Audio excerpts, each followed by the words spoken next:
Before you start hormone replacement therapy, you're gonna need to find a good doctor who can prescribe it for you. So number one, my recommendation is to go to a website called ifm.org. This is the Institute for Functional Medicine.org. Do some digging around, look at their websites, look at the doctor's training and background, and call the offices and find out, do you do bioidentical, estrogen, progesterone, and testosterone?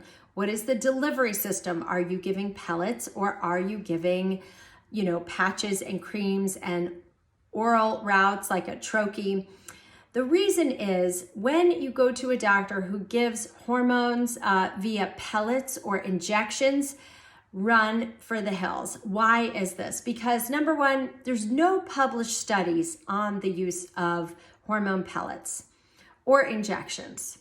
Number two, the levels that those delivery systems jack your hormones up to in a very short amount of time are tremendous. Imagine that you have a Kia at home. Now, I'm not harshing on Kias here. They're very reliable transportation systems, but they're not known for their engines and their speed. So imagine you own a Kia and all of a sudden your mom and dad say, hey, you know what? You've been working so hard. I'm going to give you a Ferrari. And you get in that Ferrari, you touch the gas pedal, and you're at 60 miles an hour in 3 seconds or less. That is the equivalent of what happens when you go on pellets or injections. Usually, by the time you're going on hormones, your levels of hormones have significantly declined, and your levels are either peri or postmenopausal. You don't need your hormones jacked up to that of the levels in your 20s. You're not trying to ovulate. You're probably not trying to have a baby at this point.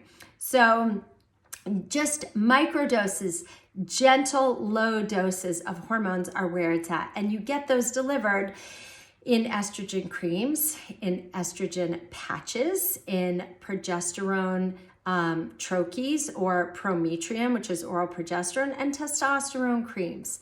So you want to make sure that you're asking your doctor what delivery system they're using. You also want to make sure that you are being monitored and followed up at least 3 times per year.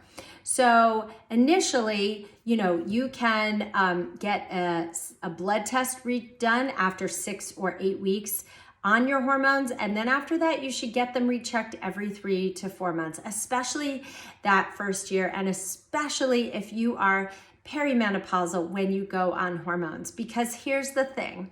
Mother Nature is one wacky scientist.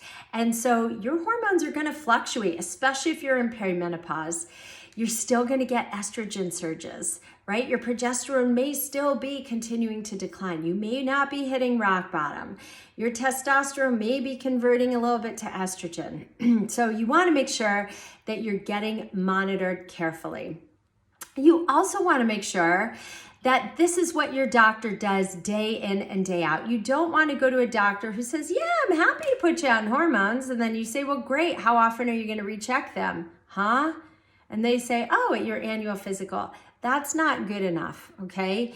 Your body is dynamic and changing, and there are many circumstances and factors that are going to affect your biochemistry and your hormones. All right, so make sure you get a hormone literate doctor, check on the delivery system, and make sure you're getting good follow-up care, and you can contact them with any questions or dosage adjustments that you need.